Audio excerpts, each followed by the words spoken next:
Coffee is a big part of my day. Not only does it help me get through the morning, but I just really love the taste of good quality beans. Trade is a subscription service that brings great coffee from indie roasters all over the country right to your door. Tell Trade what you typically like, whether it's espresso or single origins or even decaf, even how you like to make your coffee, and they will recommend the right beans for you. Or you can just choose from over 450 different coffees.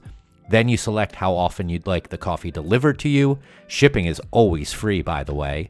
And if you need to skip a week or so, just do that. You can do it. No charge at all. Then pick back up when you're ready to get beans delivered to your door again. Go to unitedwedrink.com/trade to get started with Trade today and start getting some of the best coffees in the country delivered to your door. That's unitedwedrink.com/trade.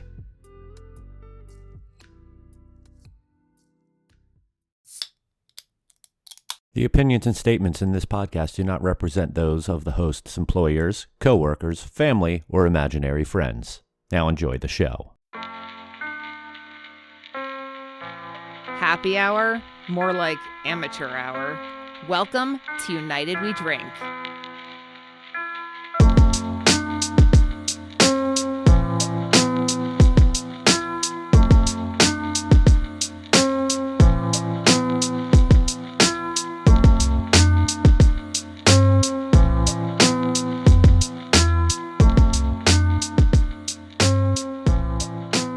Hello, everyone, and welcome back to a brand new episode of the United We Drink podcast right here on unitedwedrink.com, as well as Apple Podcasts, Spotify, Google Podcasts, Amazon Music, and wherever fine podcasts are found. My name is Mike Urevich, and I am feigning a pep in my step after 100 episodes, but in reality, I'm just fucking battered and torn and tired, and yeah.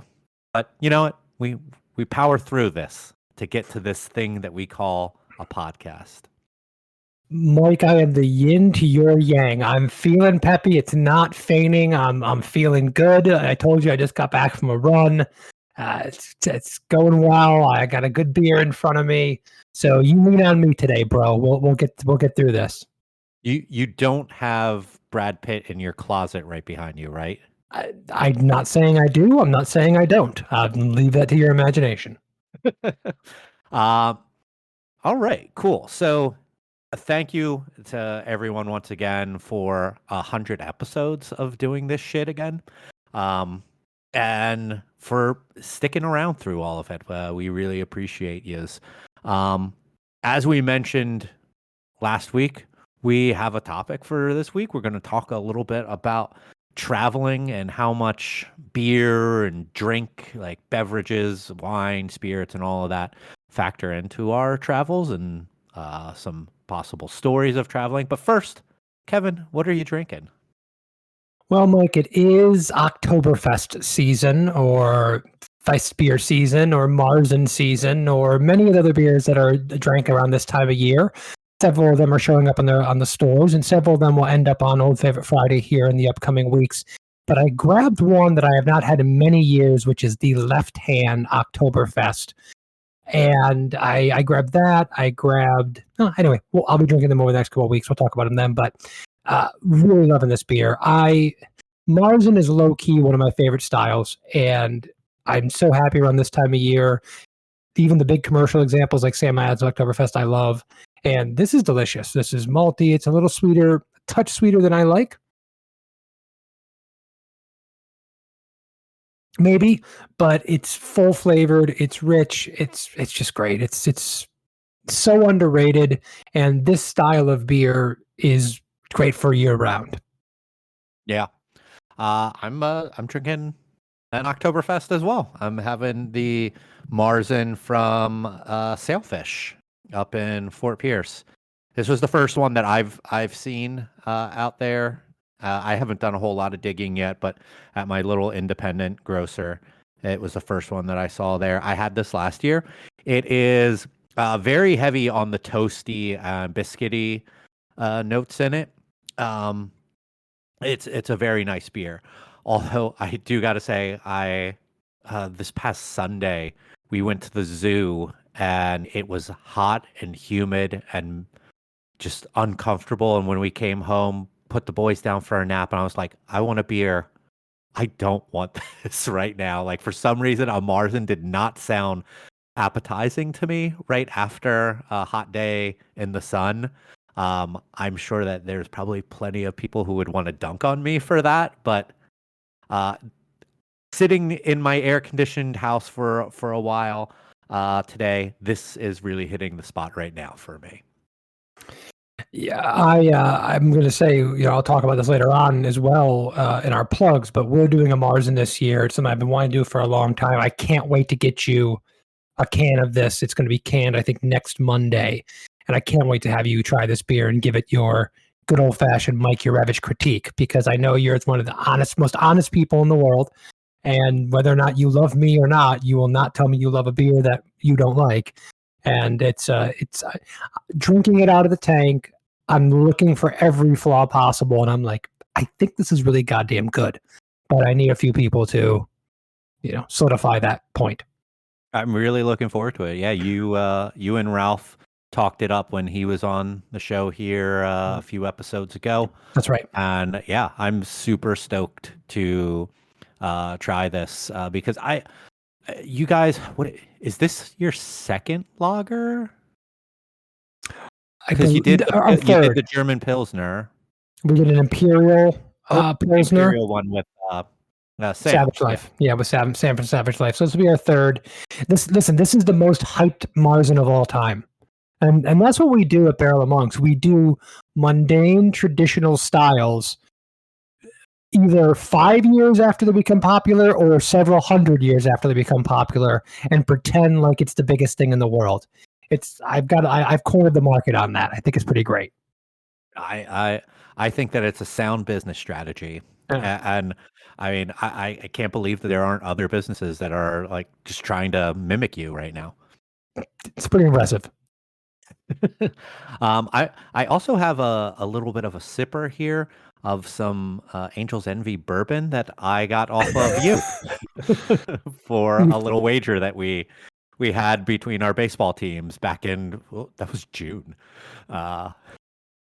Well, I had the bottle for a long time. I'm glad I finally got it to you. What's the verdict? How is it? Oh, it's I've had this bourbon a number of times. It's an excellent bourbon. Oh, you've had that version, the Portwood or whatever it is. Okay. I think the port one is probably the most popular of their ones, because I don't think they make a straight just like not cask finished bourbon. At least I can't recall ever seeing one. But I love Angel's Envy stuff like that. Their rye, I think, is excellent as well. Well, next year when the Tigers play the Phillies and the Phillies win the series, and we'll make the same bet again. When that happens, I will have to go to a store and have them pick out something there's no way you've had before, which will be tough because you've had everything. There's a lot of bourbon that I haven't had because I'm usually a pretty like frugal purchaser with bourbon. Like I don't like to go over $40 very often. Maybe like 2-3 times a year I'll do that, because there's a lot of good stuff for under $40 out there. So I tend to just stick with that, like my Woodfords and my if I can find Buffalo Trace and my Jeffersons. But let's get into our topic. Let's talk about traveling and beer traveling and drink traveling. We haven't probably done a whole lot of traveling over the last few years because of COVID, family, stuff like that. But before that, I mean, you certainly traveled a lot for work from all the 3 breweries that you've worked for. You and I have traveled together for some of those things, or we've just been in the same places at the same time. And then you've done your own traveling personally with your wife. How much does drink play into traveling from a personal standpoint to you? It's been quite, and one of the reasons I want to talk about this is obviously it's spurred on by the fact that I was just in Dublin, and we talked about it a little bit on the last episode, and I may end up repeating myself.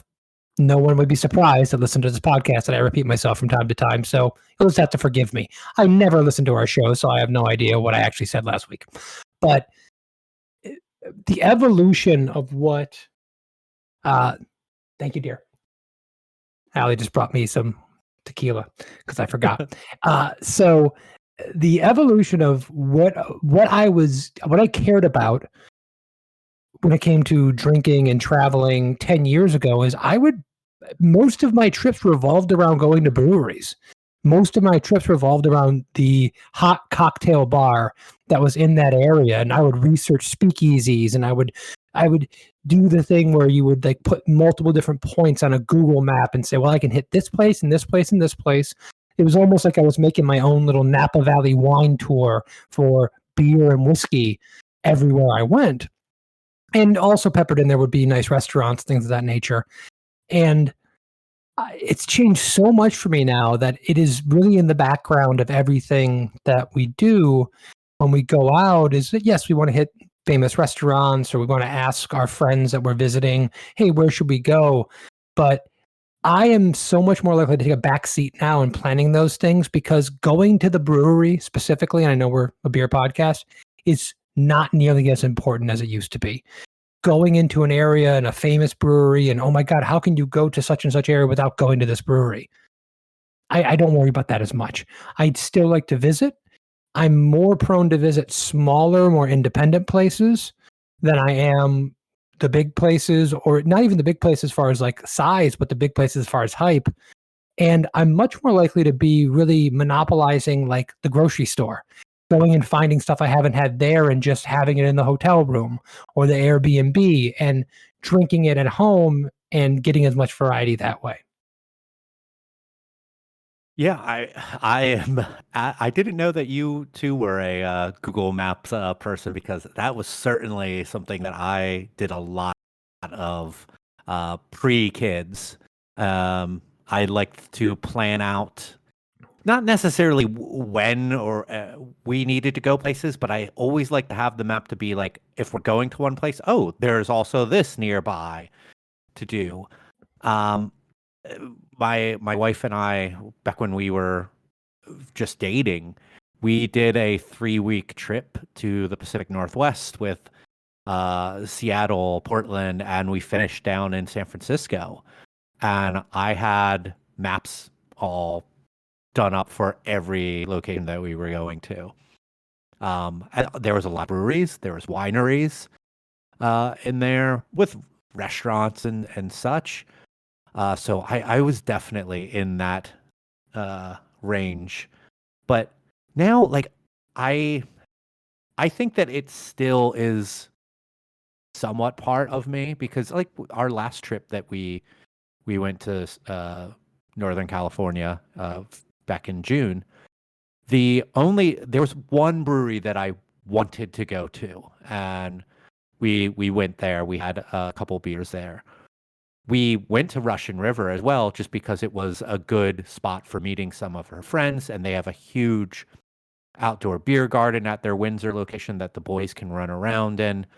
And then we also had lunch at a place in San Francisco that I had been to before, but it wasn't as prominent to me. I wanted to do outdoorsy things while we were there, and that's become a bigger part of me over the last few years, especially after that 3-week trip. Is I love being outdoors in places that aren't fucking stupid hot, humid all the time. So getting out in a place that's like 70 degrees during the day and walking around is just brilliant to me.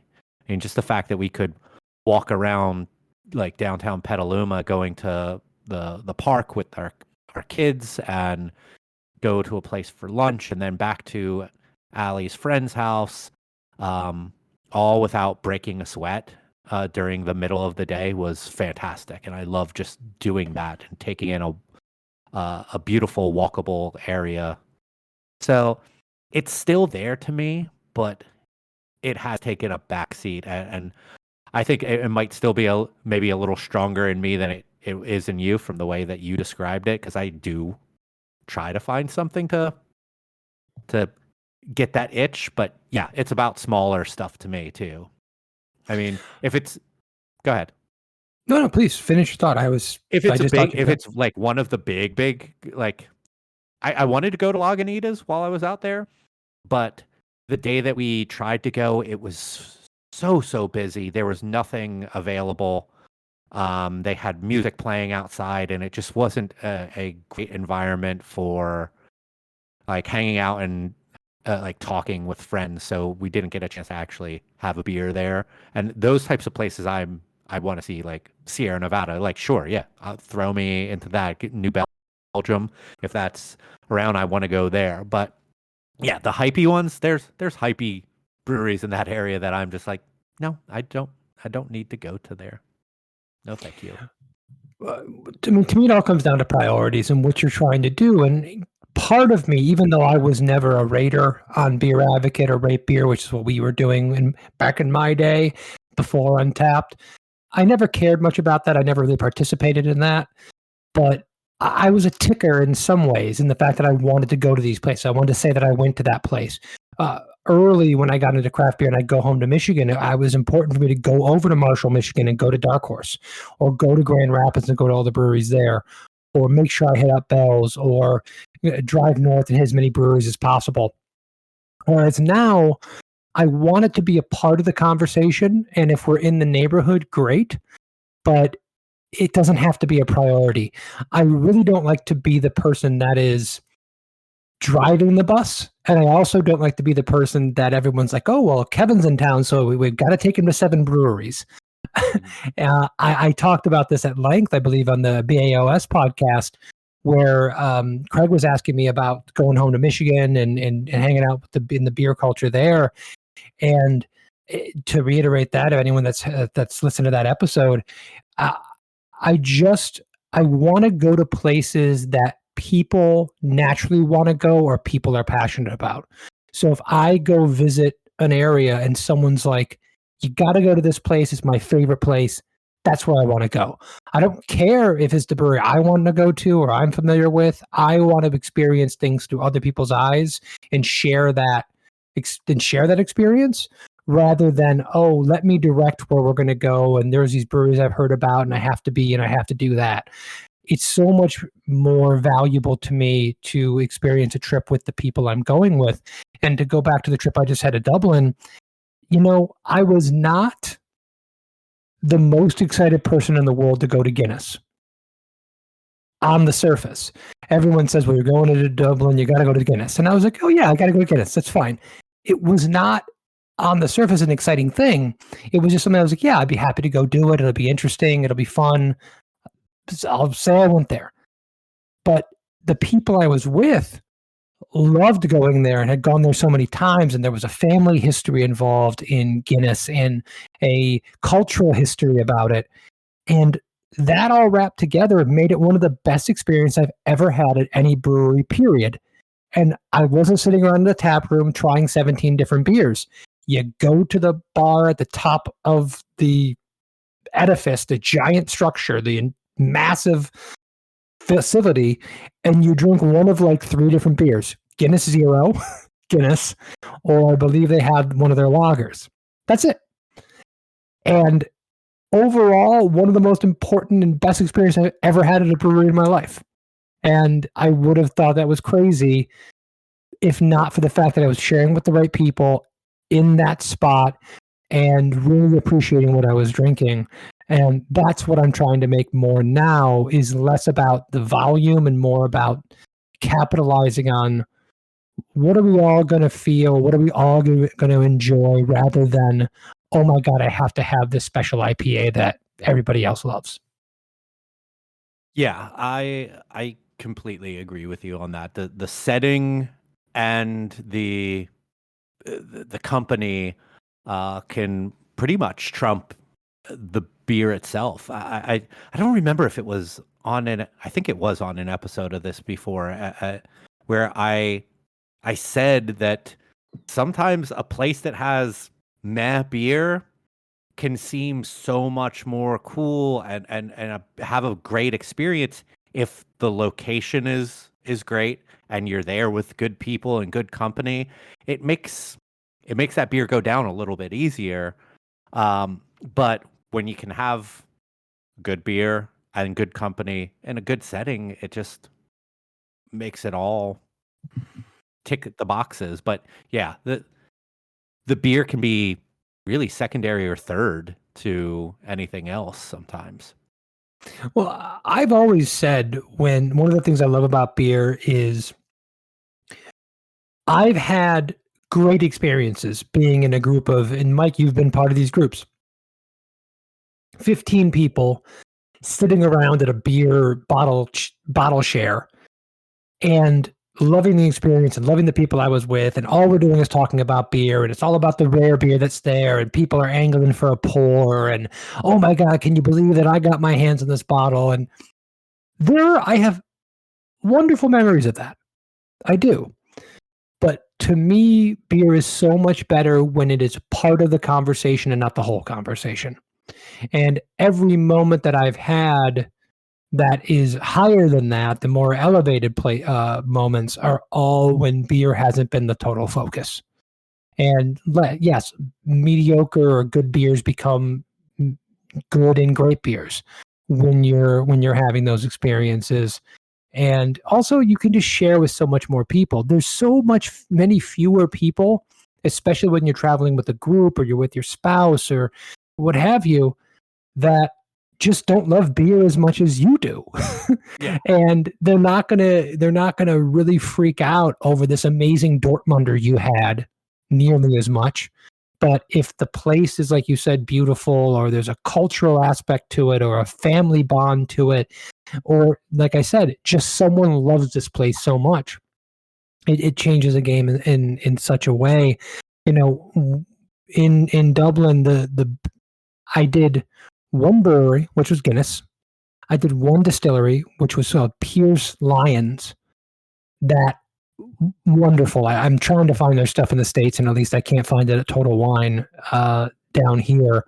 There's a smaller distillery, but still, decent production and decent distribution. They actually own interest in like 2 or 3 different breweries, including Kentucky Bourbon Barrel. They actually own that brewery. Yeah. Which was strange because obviously I know that one pretty well, and they're widely distributed throughout the U.S. But those were the only 2 producers I went to.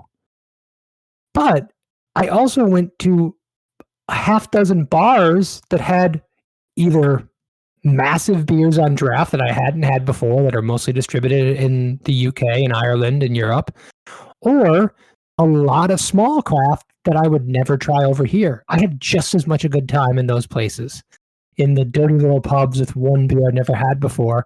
And I found myself going, maybe this was the best lager I ever had, of a brewer I'd never heard of, and it was at a random pub in a corner. So you can have those great experiences as far as like the quality wise or the individual beer wise, just by going to pubs, just by pulling a beer off of a shelf and drinking it in your PJs while you're decompressing on the day with the people you're sharing the trip with. Yeah.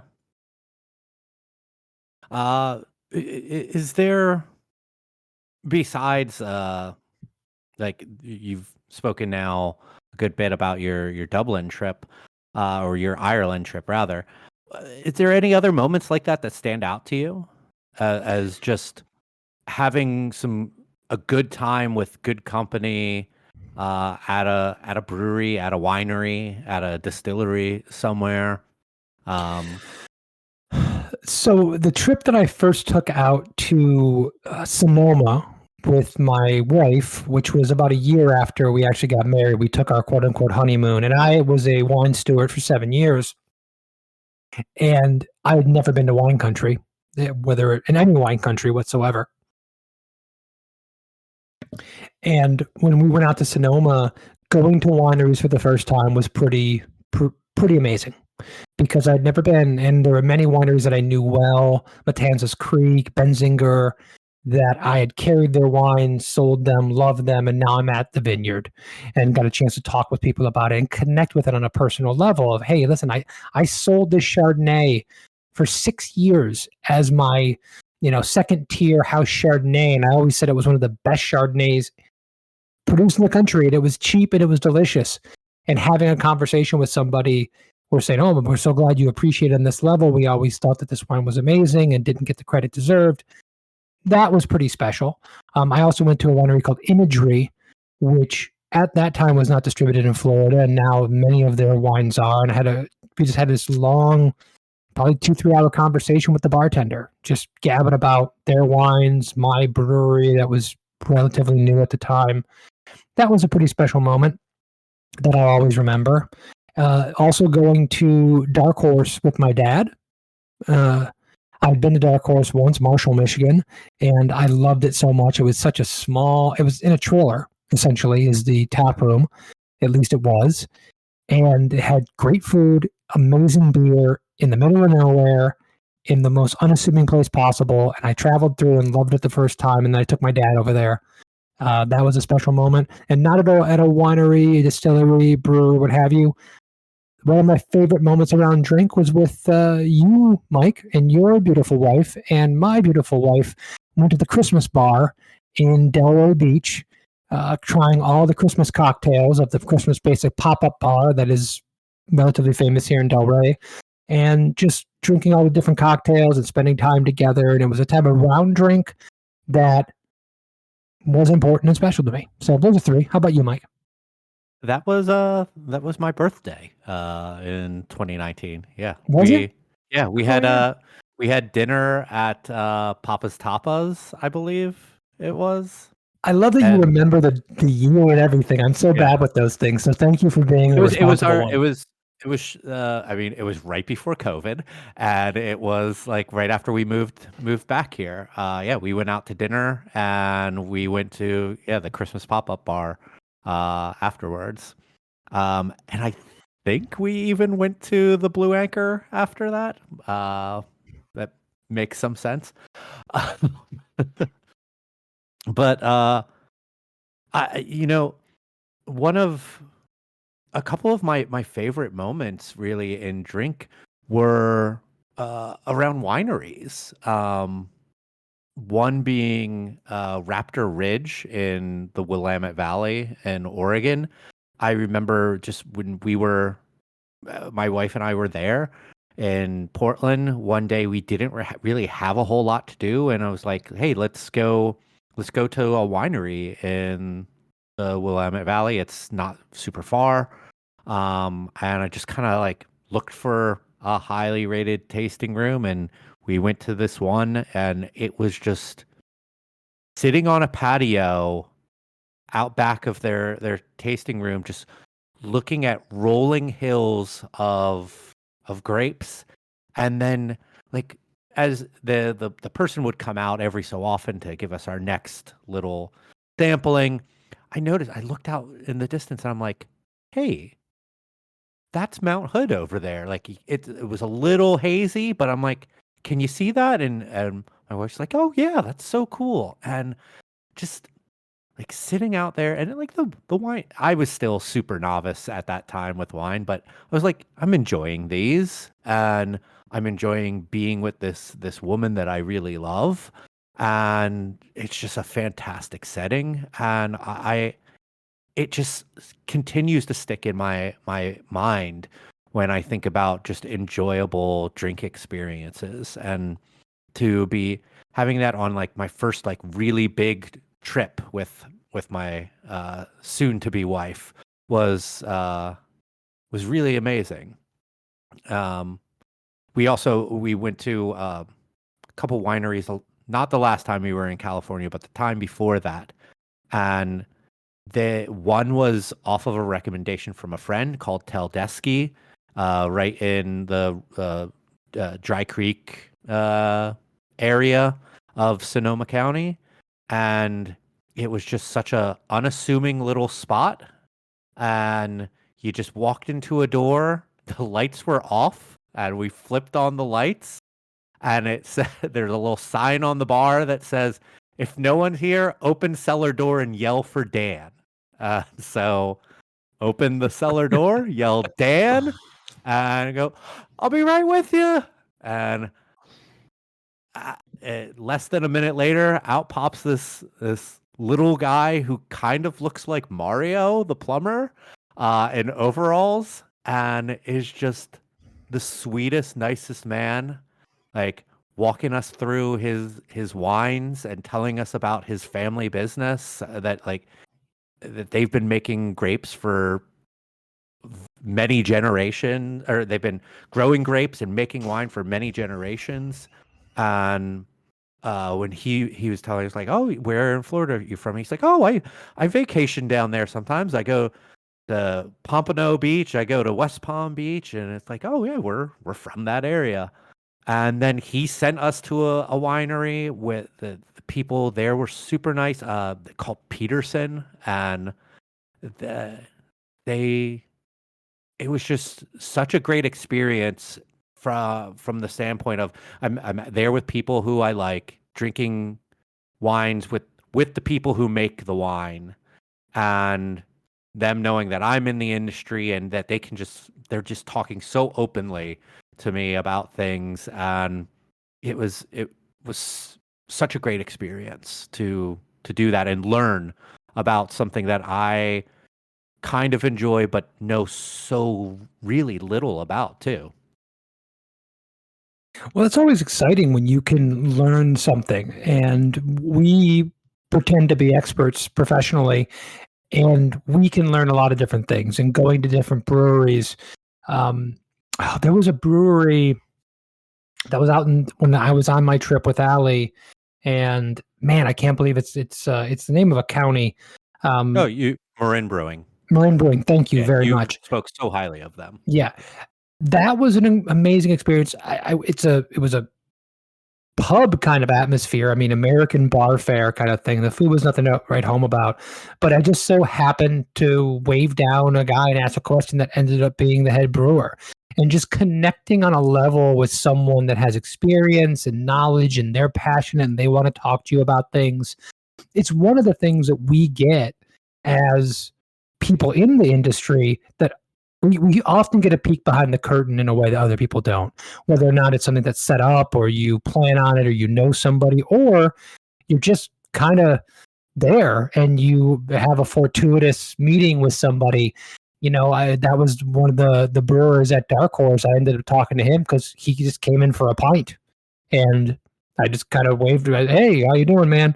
And he's like, oh, you enjoying the beer? And we ended up having a conversation, and we started talking about the fact that I was a brewer, and it was a short passing thing. It didn't become a lifelong friendship or anything, but it was just a really nice moment, and how you kind of connect with those places a little bit more.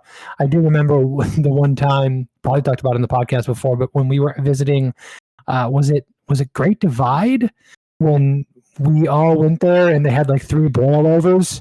Yeah. And we kept like tapping on the glass and pointing behind to the brewer, like he was like cleaning some equipment, and he got a boil over going. He's like, oh, he gives us a thumbs up, thank you, and he runs up the stairs to, beat down the boil over.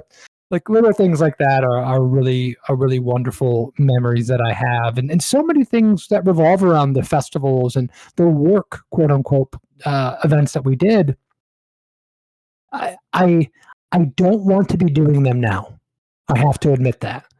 But a large part of me pines for that time where my life was more unencumbered and I could just be gone for 5 days and doing work, and at the same time having a good time and traveling and being with people like you, Mike, and other people that I've worked with over the years. There was a lot of joy and exploration in that way that I'll always love. That moment at Great Divide was the beginning of the highest I have ever been in my entire fucking life. Yeah.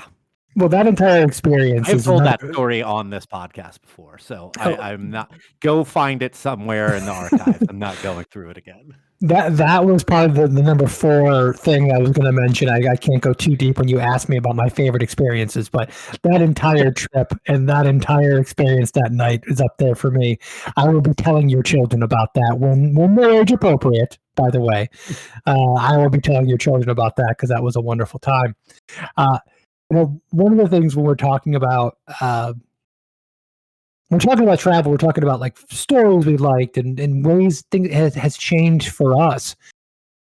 When in strategies and things of that nature, do you have any advice for people that are traveling of ways to enjoy it?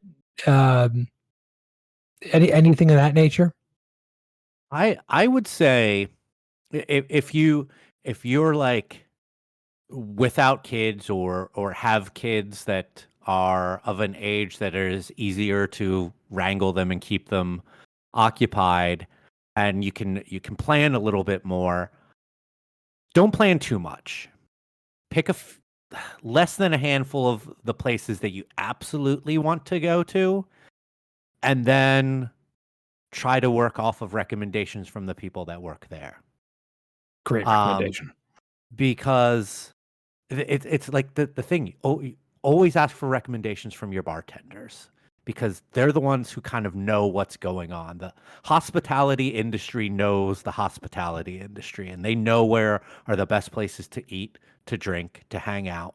Um, I've definitely I can't think of an exact example off the top of my head, but there has been so many times I have gotten great recommendations of places to eat and drink off of bartenders from a place that I had wanted to go to. Um, because yeah, they are the ones who know their city and their place, and um, trust them. Trust them so much. Don't do as much planning as I did. I mean, there was certainly some great stuff that came out of that, but um, just pick a few and then go off of the locals. What you're mentioning right now, Mike, is really perfect because uh, we talk all the time about how we experience the beer industry and the breweries that are popular and everyone wants to go to and enjoy. The way we talk about them when we all get together, and the way the public perceives them, because there's a big divide. I mean, even in breweries that are really well regarded, we will often talk and say, well, they haven't made a good beer in 5 years or what have you. And even some people at those breweries will say, yeah, I have no idea why the hell people drink this stuff. This stuff is disgusting.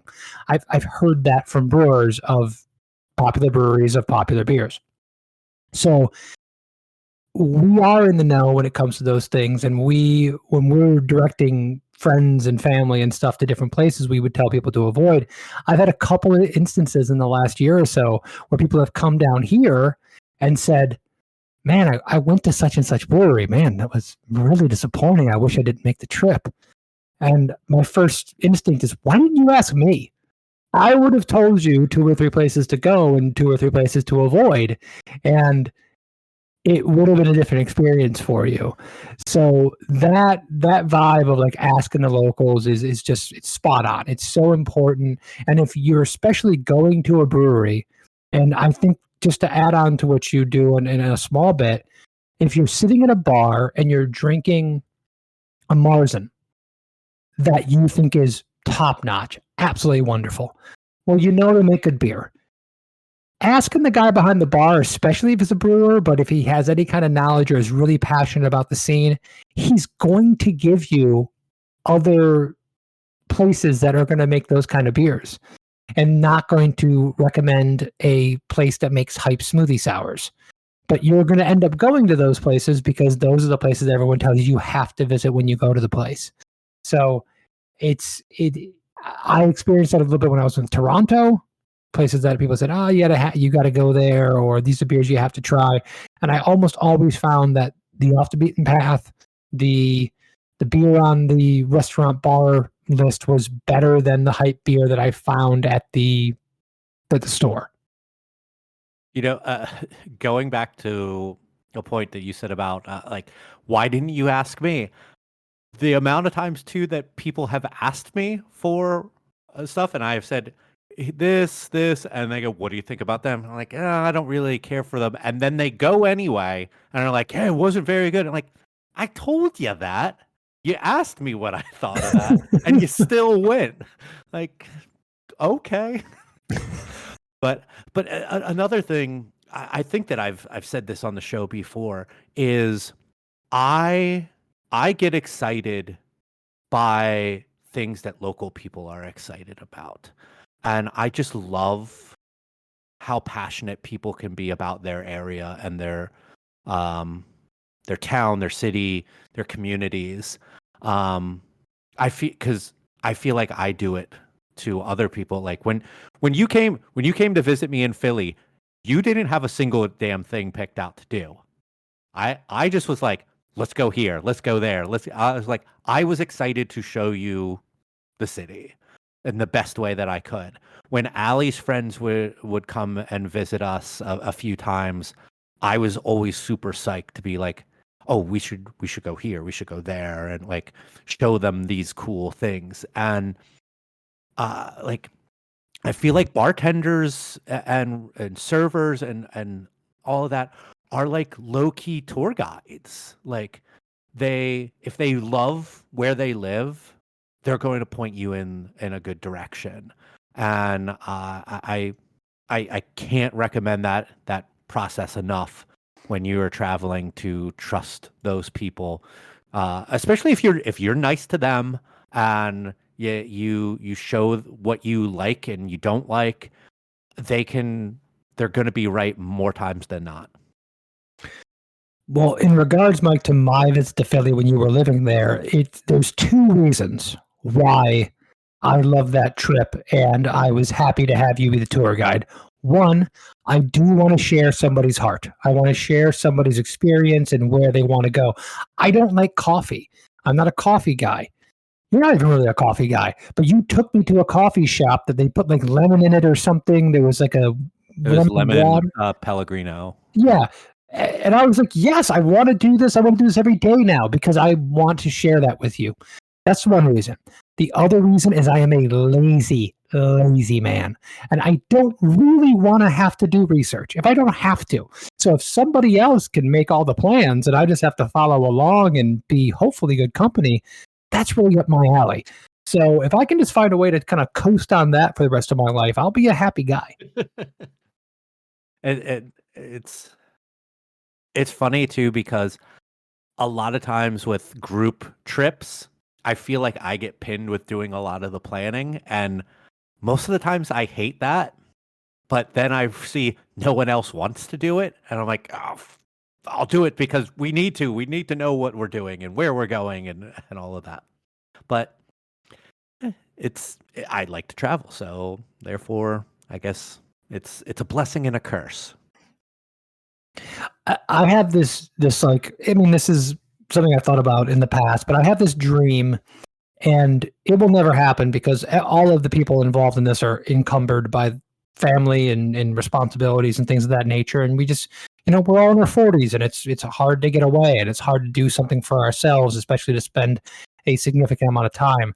But I would love to go someplace, and me, you, Joel, a group of guys who really enjoy each other's company and can have a good time pretty much anywhere we go, and just whatever, California, upstate New York, Michigan I know well, there's plenty of places to go, and just hang out for a weekend, 5 days, whatever it is, go to a bunch of breweries, make it about the beer, but make it about the beer as a secondary thing to us spending time together, and go to a bunch of breweries. And no matter where we go, we got to say like 5 nice things about the place, and pick out some, maybe some spotty breweries that maybe we don't love their red ale, but you know what? Well, it was malty enough, or it was properly dry, and there might be a ton of diacetyl, but fuck it, it doesn't matter because we enjoyed each other's company, and just put a positive spin on everything we're doing, eat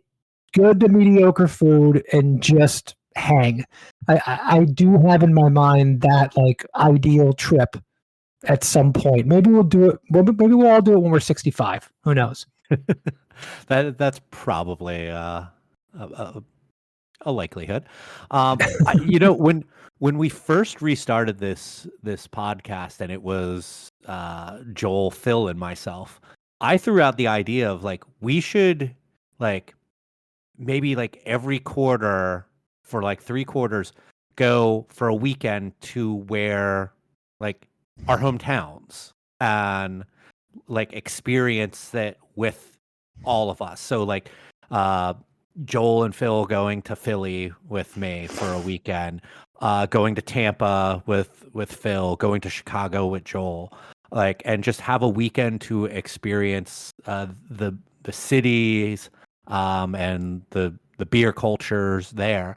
So it's not far off from what you were just saying like that, because it would be veiled in the we're going for the beer to talk about it on the podcast, but it's really just a reason to hang out with people that you enjoy hanging out with around food and drink, and just experiencing a place that possibly 2/3 of us are not very familiar with, and one person is very passionate about, and trying to live off of the passion that that person has for that area.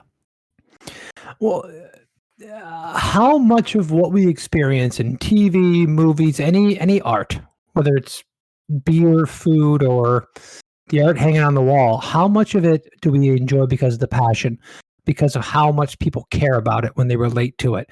I mean, when we watch an incredible TV show, I mean, I'm always consuming the director's commentary and trying to find out little bits of information about how they put this thing together.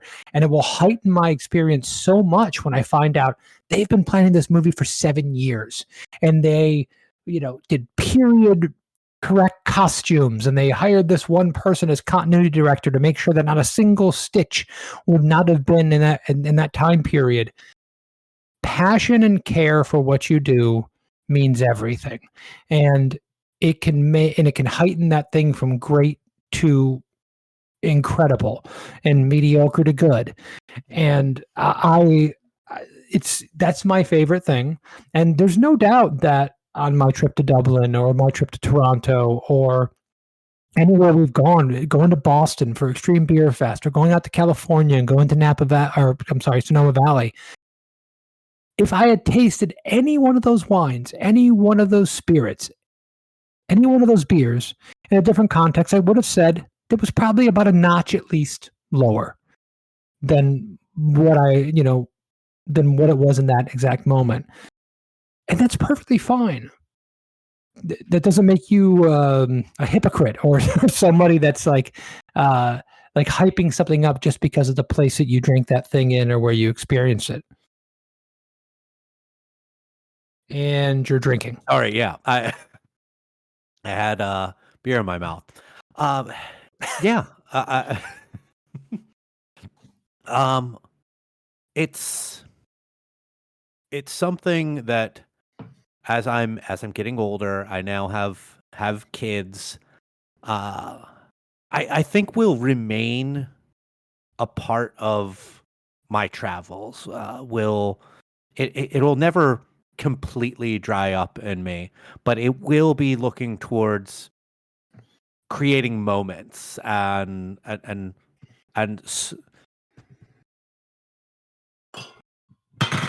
stories that you will tell to other people later on, that just are in the setting of a brewery or a winery or with a great meal and things like that. It's like the beer and the food and the wine and whatever is just complementary to the experience at this point in time for me.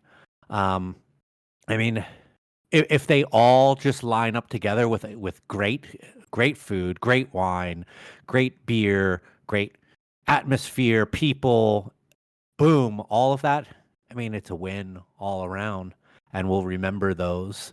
But yeah, to me, I think I would recommend to people to just let the beverage, let the food be a part in the story, but don't let it be the forefront of it.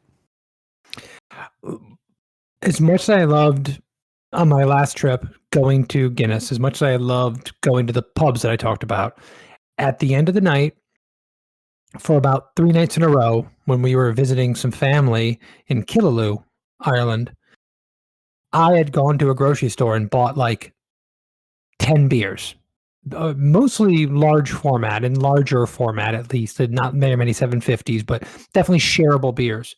And myself and my brother-in-law, Brad, shared pretty much every one of those beers over a 2 or 3 night period while sitting on the couch, talking, talking with his mom, and having incredible conversation and spending wonderful time together. And every one of those beers tasted a little bit better. And I loved each and every one of those beers. That was a special time. And I think that when we're looking at like going to a place and experiencing a beer garden and having, dressing nicely and having a great meal with it, like those things can heighten it, but just simple people around you in a hotel room or in someone's house or what have you is another way to experience that. And these are all commercial examples of beer that probably were not that remarkable for the people in that area, especially from the places that I bought the beer from. It wasn't when I went to like a specialty beer store. I just bought these beers from, grocery stores and things of that nature. It's the way the system's set up there in Ireland. But that's another great memory that I have of sharing beers in that way in a very simple format. Nice. Anything else you want to add towards it? Any recommendations like you had you had me give out? I've always said that when you go, Mike made the great recommendation of always ask the bartender, always ask the person that you go into the bar, the distillery, the winery, what their favorite thing is, and have a conversation with them to find the thing you like. I've been saying it for years. Every time you go to a brewery, drink the lightest, simplest thing they have. If it's good, they're good, and you're going to enjoy everything. I thought I was a genius when I said it. Come to find out, every single person who's ever worked in this industry does the exact same thing, because that is the most simple way to understand how beer is done. So I no longer think I'm a genius. Well, I think I'm a genius for different reasons, but for that reason, I don't. But I always recommend it. If you've never experienced that or had that recommended to you, I highly recommend drink the lightest, simplest thing they have. If it's clean, if it's free of off flavors, the stout's going to be good. The bigger, richer, more complicated things are going to be good because they know how to brew beer. If the lager sucks, they're probably not very good. You're here. All right, let's move on to last calls, the point in the show where we give each other an unspecific amount of time to talk about whatever it is that we want. Beer related, not beer related, whatever. It is uninterrupted, unopposed, unobjected. Kevin, it's your last call. Approximately 0 people that listen to this are actually going to care about this last call, but I'll keep it brief. I went back and watched the last game at Tiger Stadium on YouTube.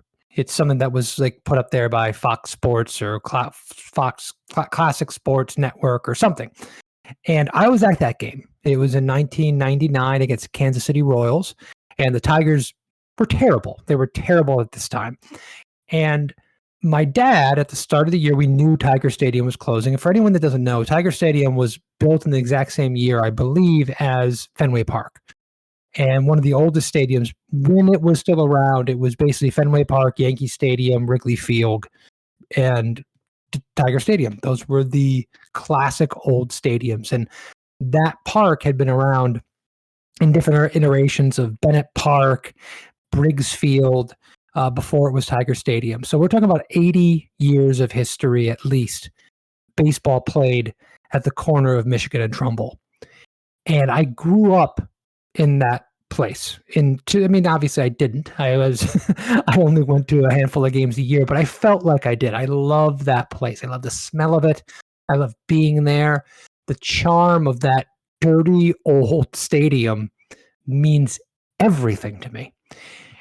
And I went back and watched this game, and remembering that my dad at the start of that season, because I was 18 at this time, I believe, and I no longer cared about anyone but myself.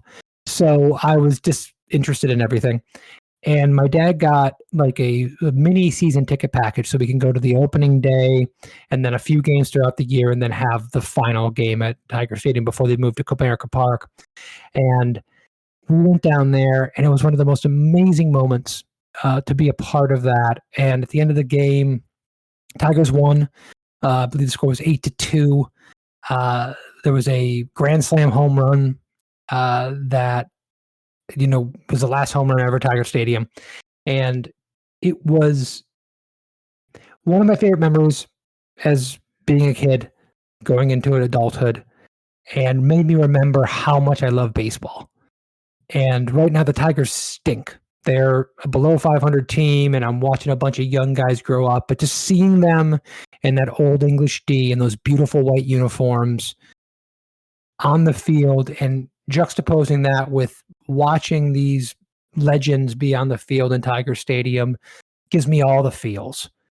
And it kind of revitalizes my love of baseball and my hope for the future of the Tigers franchise, but also just having a great appreciation that I was there the last game at Tiger Stadium, one of the greatest baseball stadiums of all time. And it's my last call. Nice. I wanted to just say to people to check on the people that you love more often. Because even if you think that people are doing well, there's oftentimes stuff going on that you don't know about. And it can be the people who do everything in their power to try to make other people happy, and they forget about themselves, and they don't take care of themselves. They don't look out for themselves. They don't make themselves happy. We've learned about the thing called the happiness pump, that people who do everything to make others around them happy to the detriment of their own self. And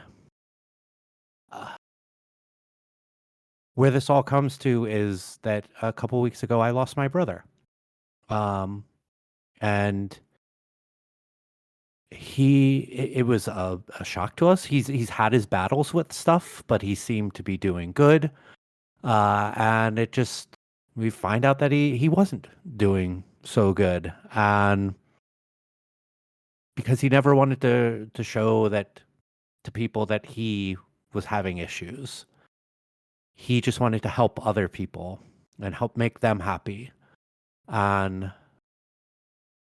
that's where I just want to say to check on the people that you love, and try to let them know that you gotta look out for yourself too. You gotta take care of yourself. Because if not, then who knows? But yeah, I miss my brother a lot, and yeah, just tell people that you love them and check on them. Thanks. Well, we love you, Mike, and the people listening to this podcast have been listening to you for over 100 episodes now, and thank you for sharing that. And I know how difficult that is for you to mention that, but that's one of the most important things you could ever do for another human being. So I'm glad you said it. Thanks. Kevin, do you want to plug anything? After what now it seems very trivial, but I will plug something. I'll be a shill. I'm not sure if I plugged this last week, but what is it? Has that ever stopped me in the past? The Florida Beer Podcast, myself and Bill McPhee, we're on back-to-back episodes, released, I believe, on Wednesdays. And there was a two-parter. The last episode was released. I never know when these shows are coming out. It was released in the past. You can go to the Florida Beer Podcast and listen to both episodes of myself and Bill on there. And please just check us out at Barrel of Monks. We've got a really cool beer coming out in October. and it's our Wizard in Pink, which we do a donation to the American Cancer Society, making strides against breast cancer. And that beer is going to come out with our Marzen and our Endless Enigma Hazy IPA, which is going to be great this year. Did you change the name of that beer? It is now Wizard in Pink, not Woody Okay. in Pink. Yes, Okay. you did not hear that incorrectly. Okay. We're looking for brand synergy, Mike. Synergy. That makes sense. That makes sense. Yeah, so that's what we're going for this year. Cool. I'll do some work plugs. We at the time of this recording, so it'll be a week ago, when this comes out. We released a wet hop beer, our first wet hop that we've done in many years. It's the first one that we've done since I have worked there, and I've been there almost fucking 4 years.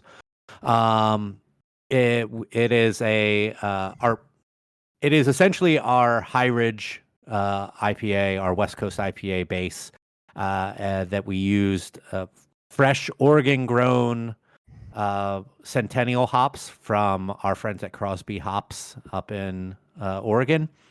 It is fucking delicious. I love wet hop beers. I haven't had one in many, many years. I know that some people, it's a love them or hate them type of thing because of the like kind of herbal, vegetal like flavors that some people get out of them. But I love the freshness of a really well made wet hop beer. So we have that draft only. We only did about 5 barrels worth of it. It's available in Crowler fills, so it should be around for a couple weeks. So if you're in the area in Boynton, stop by and have that. Our fest beer should be out in probably the middle of September. We made a bigger batch than we did last year because it went so well.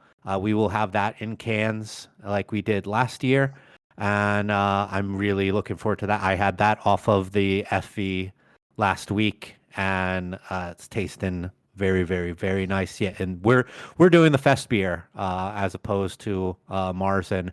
I love both styles, but we make a year-round amber lager, so doing a Marzen doesn't make a whole lot of sense for us.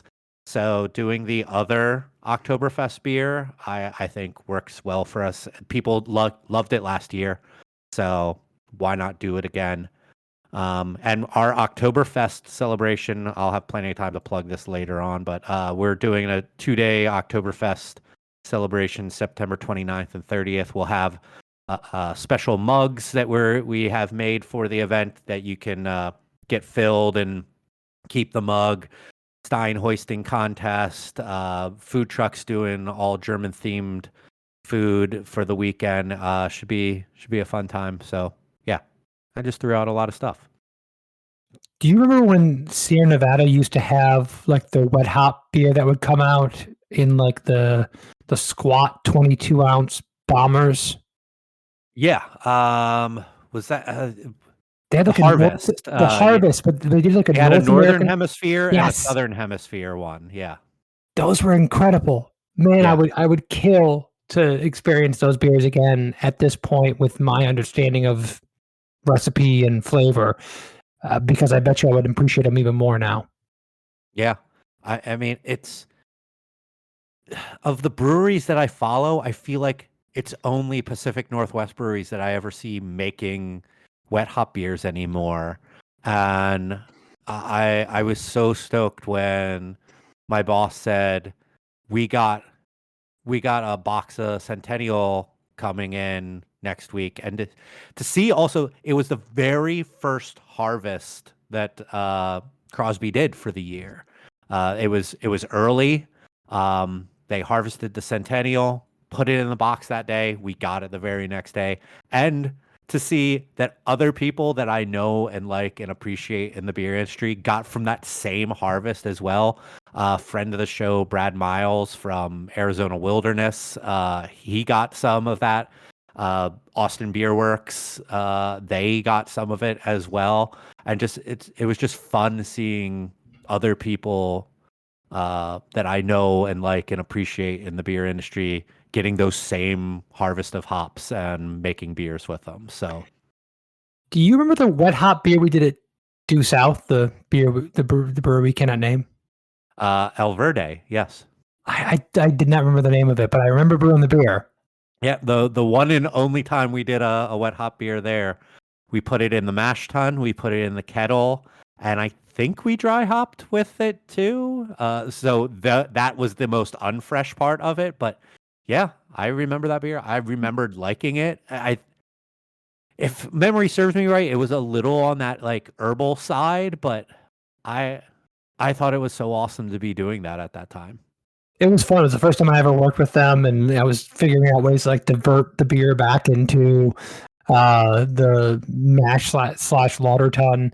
I could not remember if I actually enjoyed the beer or not, but apparently it was good. So that's good. I liked it, but If I you mean, liked it, Mike, then I would have liked it. you don't That's- always like everything I like. I feel like I like more the things you like. Sometimes you don't like the things I like. That's my recollection.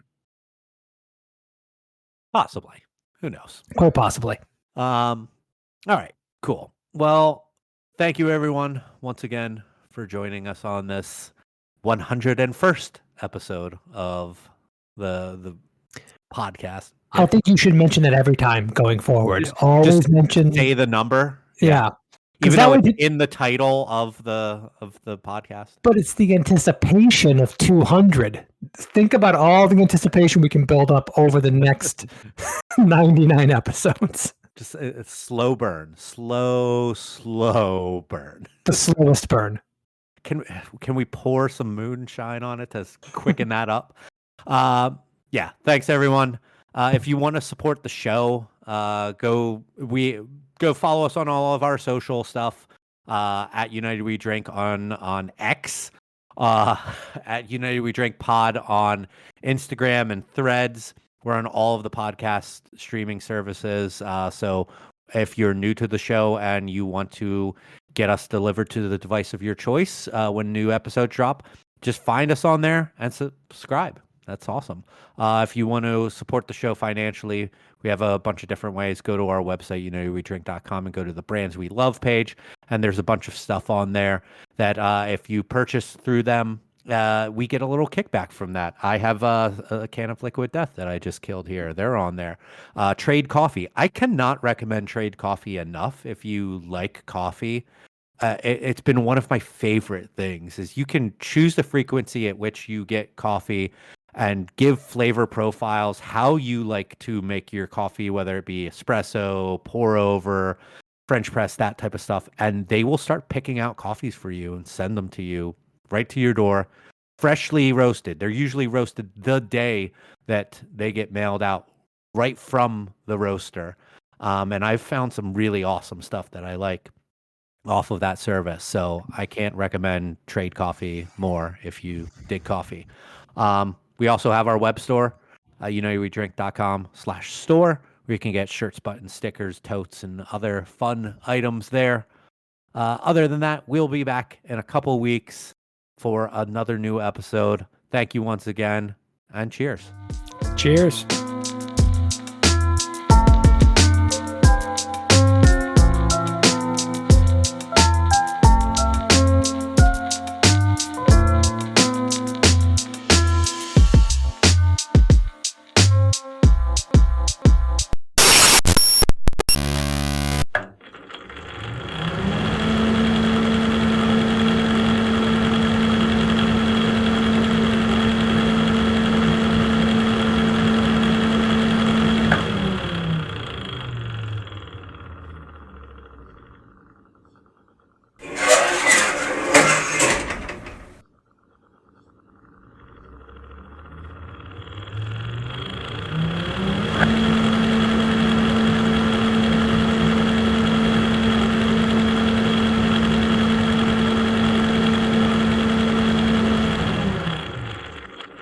Русский военный корабль, иди на